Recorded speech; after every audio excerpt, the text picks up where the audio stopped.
In a world brimming with complexity, few creatures embody harmony like the honeybee. With tireless precision, she dances from bloom to bloom, each motion guided by millennia upon millennia of instinct, each act in service to the whole. And then there are the beekeepers, watchful stewards of this ancient symbiosis. Part agri-scientist, part poet, they move along their hives with the efficiency of Moe, Larry, and Curly, tending to the bees' needs as best they can comprehend, and with the infrequency of a waterfall in the Sahara, sometimes running off, flapping and flailing like a penguin on a hot sidewalk. This is their journey.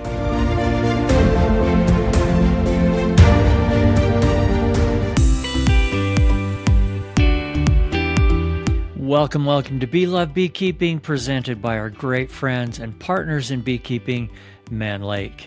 Today we're traveling to Gloucestershire, England to have a conversation with a beekeeper/inventor who's created a chemical-free way to help bees get rid of Varroa mites. This is pretty cool. But first, it's time for our Inside the Hive feature presented by Primal Bee. We talk a lot about how bees stay warm in winter, but what about when it's 100 degrees outside and there are babies in there that can die if they're overheated? Turns out bees basically invented air conditioning. Here's how they do it. First, water foragers fly out and collect water from wherever they can find it. You know where they go, puddles, creeks, bird baths, your swimming pool. They bring it back and spread thin films of it across the comb. Then hundreds of bees line up, fan their wings in a coordinated pattern, creating airflow that evaporates the water and pulls heat out of the hive. Same principle as sweating. It's evaporative cooling invented by insects millions of years before we even figured it out.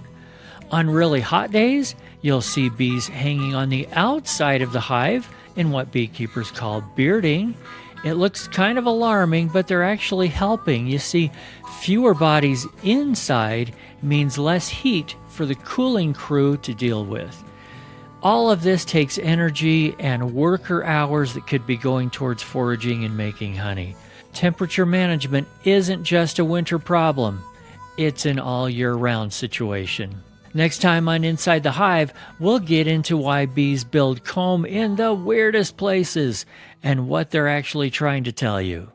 Now let's go across the pond and have a great discussion with our inventor friend, Stuart.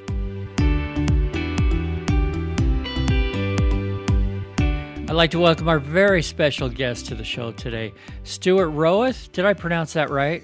You got it right. Good. Well, here's the part I'm going to pronounce wrong. You're from Gloucestershire? Got that right too. Yes. All right. Over in England, and we'll clear across the pond today. And welcome. It's good to see you. Thanks. Good to be here. We're going to be talking about all kinds of things today, including your invention, the Bee Gym, which is very cool. I saw it at Apimondia a few months ago. But you know what? Let's talk beekeeping first, and then we'll get into this cool thing. Give me just a little bit of background, Stuart. How'd you get going in beekeeping, and what do you love about it? Well, I was completely new to beekeeping in 2012, and I was making a little film with some kind of underprivileged kids in the East End of London. They were not in, they're called NEETs, they're not in education, employment or training. And this company called the Golden Company, we're training them up as beekeepers to give them some responsibility, teach them some skills. So I was making a film about these young people for my website, Bright Green Kids. I did an extended interview with, I think it was a 13-year-old beekeeper called Abe. And he was so knowledgeable on the subject. And I was really intrigued by what he was saying. because I showed some interest in what he was saying. His father, who is an experienced beekeeper, his name's Peter Buckoak, he sort of showed up at my doorstep 2 weeks later. And you've probably had this sort of thing yourself. He showed up with a little cardboard box with some holes in the top, a little warm cardboard box. It was a small swarm. And he said he knew I was interested in, and in the back of the car, he had a little nuke box. So he said, this is the best way to get into beekeeping, is to make a fast start. And I mean, that would be difficult in a way, but he became my mentor, answering lots of my questions on the subject. And he kind of oversaw all my little problems in the first year and gave me lots of advice. So yeah, that's how I made a start. What do you love about it? Did you get hooked on it? Yeah, I got hooked on beekeeping. I got hooked in the sense of I just find the life of the colony absolutely fascinating.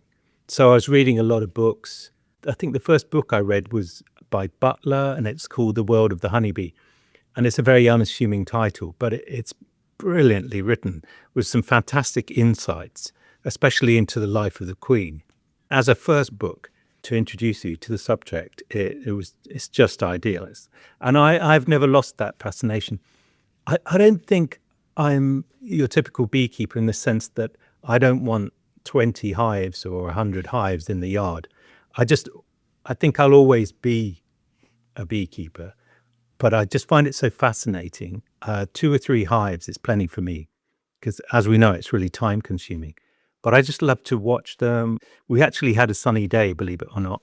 2 days ago in Gloucestershire, we had 16 degrees Celsius, which I'm not very good at converting into Fahrenheit. A nice sunny day, so t-shirt weather. I opened up a hive in the garden for the first time, and it's just so joyful seeing them at this time of year. They're looking really good. They built up much more than I thought they would, because we've had quite a long, damp, cold winter. And it's a joyful experience. I love the smells. I love getting the smoker going. I love, the smells of like harvesting wax and honey is just fantastic. But yeah, I don't think I'll ever be a commercial beekeeper in any sense at all. That's okay. A lot of us love to stay a hobbyist where we can just enjoy it and not have it be a business and really spend time with the bees. And when you're a commercial beekeeper, yeah, it becomes a business. And they're great people, and a lot of them love their bees too, but it's wham bam, we've got to keep moving here quickly and Yep. not so Yeah. much time to enjoy it. So, by the way, 16C is about 60 degrees Fahrenheit. That was either done in my brain or Google, one or the other. I'll let you decide.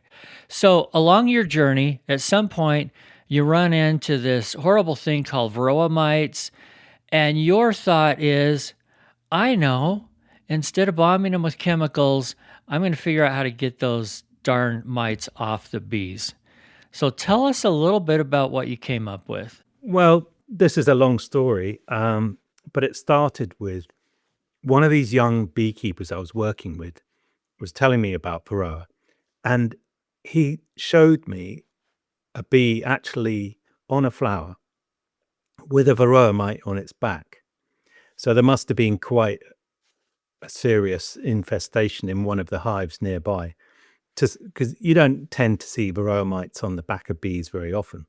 And I was absolutely blown away by the relative size of the mite in relation to the bee.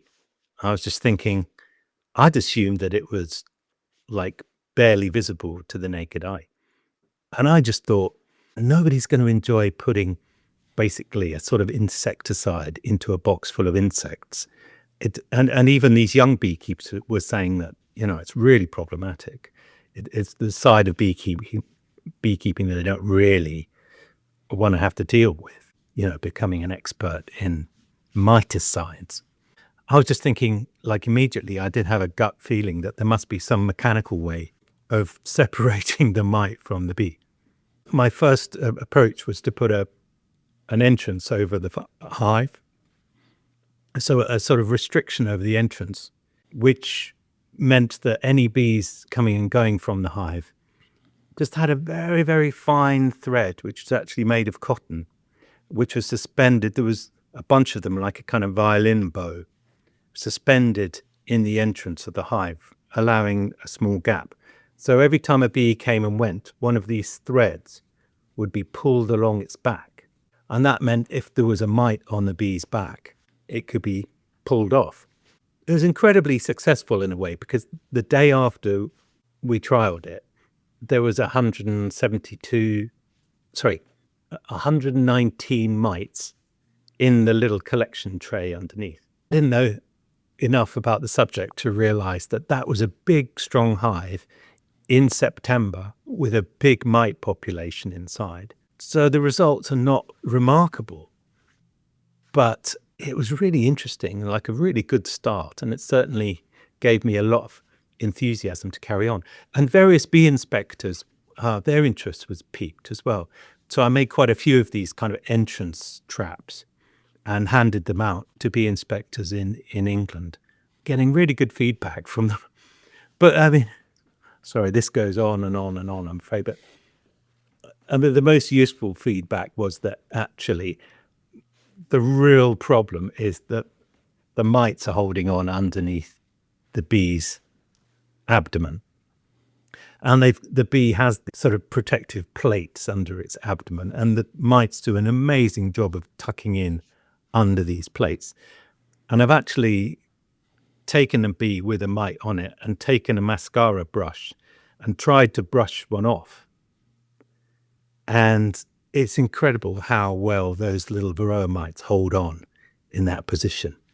So I guess that's partly their success, but certainly not the success of my invention, because it wasn't targeting those mites at all. And also it's a problematic idea.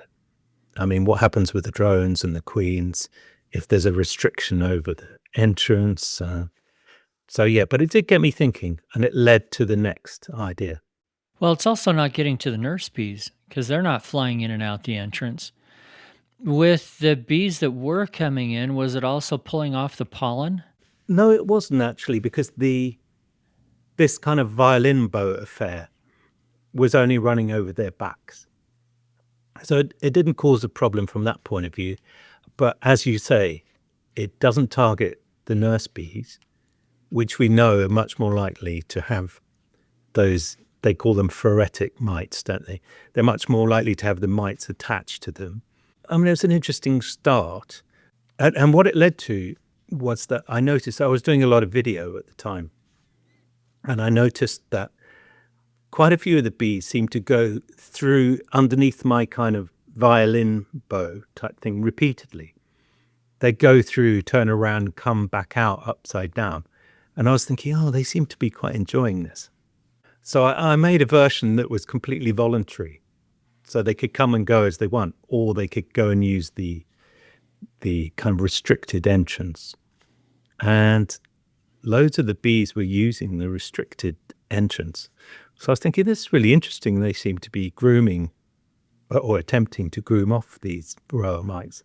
And that was the kind of a start that led me into the various versions. And that's a super interesting behavioral thing that I had not really heard of before. And that is that they get some kind of enjoyment out of a tool that helps them groom. Yeah. I mean, cows do the same thing. You often see, and it's becoming more popular, you see in a milking parlour, when the cows come in, I've noticed that the dairy hands attach brushes and these kind of rubbery spikes and things to the wall of the milking parlour, and the cows just go and have a really good scratch on them. Yeah, we just don't think about that with little bugs, though. So that's really interesting. Okay, so that led to the next step. Yeah, I mean, one thing about honeybees is that everyone is always telling me how intelligent they are, and they can do all these tricks. Scientists do all these studies and get them to, tell the difference between this button and that button, and they get a sugary treat or whatever. So it's not a quantum leap to imagine that they might want to go and scratch up a parasite. Okay. Well, what came next? What came next was a much smaller version of the idea that was inside the hive. Because I was thinking, if there's a voluntary aspect to this, if the bees want to go and have a scratch and hopefully rid themselves of some Varroa, then it doesn't have to be compulsory. It doesn't have to be a sort of entrance restriction. Are you planning on expanding your apiary this year? Or are you a beginner thinking about jumping into beekeeping for the very first time? Take it from someone who's purchased beekeeping equipment from many different suppliers. If you want made in USA woodenware, premium feeds, top quality, and great prices on everything, give Mann Lake a try. And whether or not you're a beekeeper, you can help honeybees and other pollinators by planting bee-friendly forage. Mann Lake has that too. In fact, download the free Mann Lake app and learn about some of the best plants for your area. Go to manlakeltd.com and be sure to use discount code GETSTARTEDINBEES. It's all down in the show notes for savings on live bees, beginner kits, and even seeds. When your colony has to dedicate a bunch of bees to temperature control, that's fewer bees in the field collecting nectar. Primal beehives are insulated, so your colony can put more bees on flowers and more honey in the supers. If you want to give Primal Beehives a try, I've arranged a 10% discount just for Bee Love listeners. Click on over to primalbee.com/beelove and use discount code BEELOVE at checkout. Once again, that's primalbee.com/beelove and use discount code BEELOVE at checkout. So I made a version of what I produce now, a basic version of the kind of square bee gym that sits on the floor of the hive. And then we started doing various trials to see what effect it was having. Well, let's fast forward to the finished products that you have now. Tell us what they are and how they work and what they look like. So there's two versions of the bee gym at the moment. The first one is a square frame, and it has various little plastic flippers, a little bit like fingernails, that stick up from the surface of this square frame. It also has some little spikes on it, and it also has some little wires. And what I've observed and filmed, which I can show you the film of them using it, we've observed them going and having a scratch. Unfortunately, I don't have the kind of $1 million shot of a bee kind of on one of these flippers, flipping off a Varroa mite that then sort of flies out of frame, screaming. I don't have that shot. That's what AI is for. Yeah, that is tempting, but, you've got to be completely honest in these things, in my opinion. Yes. What I do have is a really interesting study from 2016, which actually Vita did in Argentina. And what it shows is that square version of the bee gym, when it was put into a controlled trial, it created a huge amount of Varroa mite drop, much more than the control hives. Statistically, it's really impressive. But the one thing that didn't go particularly well is that after the controlled trial, all of the hives were given a chemical shock. I'm not sure exactly with what miticide, but basically they were given a controlled chemical shock. All of the Varroa mites were counted from the bee gym hives and the control hives. And the bee gym hives had produced a vast amount of mite drop that was all counted. But what they hadn't really done was solved the whole problem. It's almost as if the mites had started multiplying faster. So this was 2016, trialing the square version of the bee gym. Really quite impressive results, except for the fact that it hadn't emptied the hive of Varroa mites. Yeah, so that was 2016. That's the square version of the bee gym.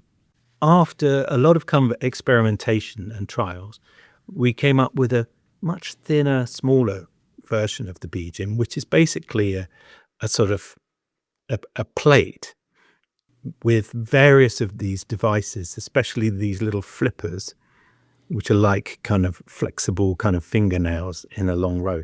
This plate is attached, it's suspended from the brood frames down in amongst the combs in the brood box, partly for that reason you were talking about earlier of really targeting the nurse bees, which we know have a greater incidence of Varroa on them. So a few of these kind of flat bee gym plates, we call them the bee gym slim, are suspended amongst your brood combs.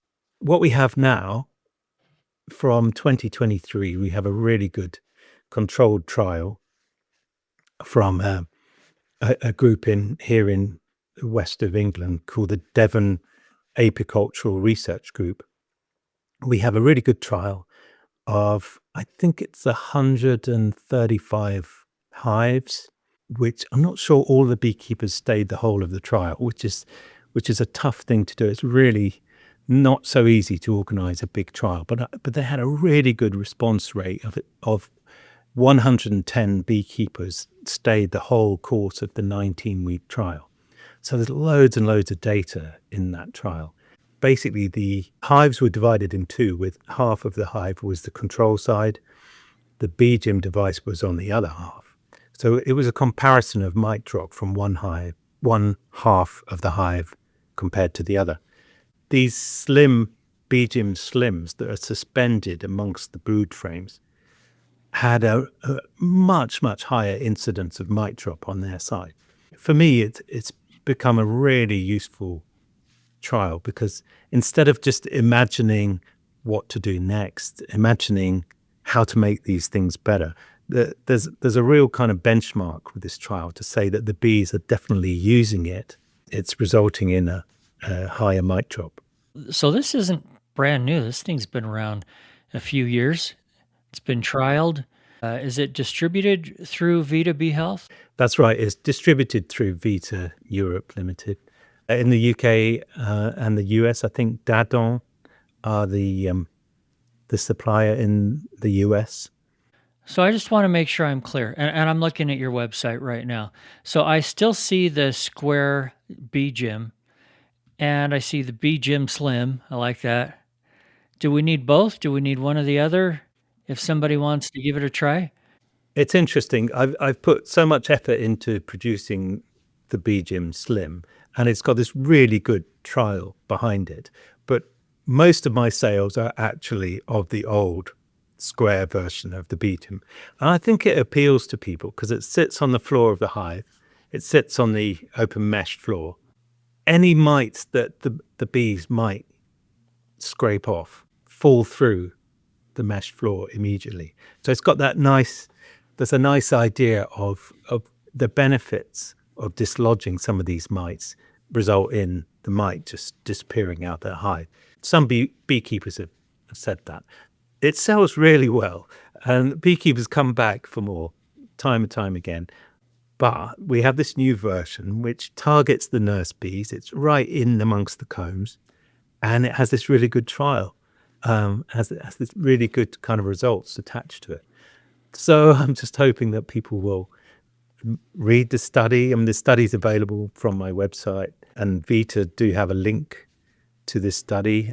But yeah, that's where we're at the moment. Well, I appreciate your very soft sell approach. Some people would be pushing this down our throats, and I always tell guests, this is not an infomercial, so don't go there. But I appreciate it. And just to give a little background on, I have a fairly good pulse of a lot of beekeepers out there.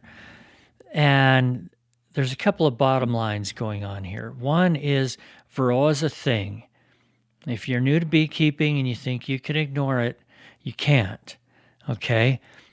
But you have to do what you're comfortable with. And a lot of people are comfortable with some of the, I'll just call them chemical miticides that are out there. Some of them work very well. Some people are not comfortable with that. And so they're looking for alternative methods of getting rid of those mites, this would be one of those alternative methods. And like everything else that you use, the key is test before and then test after. And if it worked for you, great. If it worked, but maybe you need something else, then do something else too. And your situation may be a little different than the guys down the street. So experiment, try different things, be open-minded to sometimes I might need a miticide, sometimes something like this, or like a more organic type of miticide might be the answer, or it may be a combination. So be open-minded, test, see what works for you. And if you want another tool in your box, here's another tool. Give it a shot. I think that's a really good approach to see what works for you. Some beekeepers are going to be more comfortable working with non-chemical approaches. I would say personally, be open-minded, because if you suddenly have a really big infestation of Varroa, then you might have to do all it takes to get rid of them. But at the same time, like you said, so many beekeepers are at their heart experimentational. They're people who can fix things and love to make things and come up with new ideas. So I would suggest, if they want to try the bee gym approach, maybe try it in conjunction with other approaches as well. There's other sort of non-chemical approaches to do with bee husbandry. Those work well together. Yeah, it's a tool that you can use in your arsenal of other tools. That's where I'm coming from. Well, I appreciate that. Hey, Stuart, there's something that I ask all of our guests, and I should have warned you up front, but I didn't. So I'm going to let you take a minute to think about this next one if you want to. Every beekeeper has had some kind of wild and crazy beekeeping experience, maybe 100 of them. I want you to think of something that you've had that you can share. This is something that could be funny or painful or just ridiculous in some way. Do you have a story you can share with us? I've got a few stories I'm just thinking through. It can be more than one. That's okay. Last year, I had a novel beekeeping experience for me. And that is, you can probably tell from my approach that I'm really into experimentation, and I find honeybees really fascinating. So in a way, I don't need loads of hives. I just observe honeybees. I do a lot of filming. I do a lot of thinking about how I might improve my invention, for instance. But this guy was calling me from Bristol, which is a city not so far away from here. It's like 30 miles away from here. And he really wanted me to come and remove some bees from his roof. And so I think it's what you call a cutout. And the bees have been there some time. And this is quite unusual for a kind of wild hive in the UK. It had really prospered. I didn't want to do it because it's not really my thing. And I suggested quite a few other beekeepers, really experienced beekeepers. And somebody quoted him like £8,000 to take the bees out. And he wasn't going to do it at that price. And what I was really impressed with is that he needed to remove the bees, but he wasn't going to kill them. He was going to do anything he could to get them out alive. So eventually I agreed to go and do it. And he built a little scaffold. He had a little tower there. He had a roofer who had peeled away all the roof tiles. And then it was my job to remove the colony. But it's not really my thing. I love working with swarms and collecting swarms and stuff, but this was something else. It was just rafter after rafter after rafter in the roof was full of comb, and the comb just went on and on. I had a bee vac with me, but it was full, and I was trying to empty it into other boxes, and it was just buckets of honey, buckets of comb, not really something from my beekeeping experience. I mean, in the end, I did manage it, and I got the bees into a whopping great big hive back where I am in Gloucestershire. But at the end of the day, I was exhausted, and I just could never do that again. Hats off to people who do that for a living. I didn't get a single sting. The bees were just so well mannered and really, really passive. I hardly used any smoke. It was a great experience from that point of view, but the sheer effort was something I never want to do again. And I can add another hats off to people that do that in places like Texas, where it's 100 degrees Fahrenheit and nearly 100% humidity. Imagine if it was that hot. I'll bet it wasn't that hot where you are. Or if you're in an area that has Africanized bees, so they are really mean. And we've had people on the show that do cutouts and removals from places like that. And yeah, they don't get paid enough. That is a skill in itself, really. Yeah, hats off to people who can do that because fundamentally they're trying to save a colony. It's really good, a really good practice. Well, and here in the States, there are quite a few states where it's actually become illegal to just call an exterminator to kill them, to just spray them with poison, which is wonderful that that's illegal, but it's not illegal everywhere. And so there are people that will go, and they don't know the difference between bees, hornets, wasps, or whatever. So they'll just call an exterminator and say, just kill it. It's a lot cheaper than paying somebody like Stuart 8,000 pounds. You wish to come and remove this big thing. So, hats off to everybody that's saving the bees out there. Absolutely. It's so impressive that kind of work. And as you say, the economics of it, I mean, killing all the bees and buying a nuke to replace them would be a fraction of the cost. But it's really such a poor thing to do. And the opposite is a really great gesture that you value insects in that way. I won't be doing it again there. Lesson learned. And they're not all that big. Not all of them are as difficult as the one that you're talking about. That thing sounds huge. If you have pictures, send me a picture or two. I'd love to see it. Anyway, let's just wrap up with this. This show is all about the love of honeybees, and I can tell that you have that love. Leave us with some kind of great message, either of love for the bees or just some good advice. Yeah, I mean, I've never seen myself to be a sort of professional beekeeper. I'm really interested in honeybees and I'm really interested in just having them and working with them and what I can learn from them. I think if I had any advice to give is to, really enjoy working with honeybees, but also we haven't learned everything about them. I would experiment and think about what they're doing and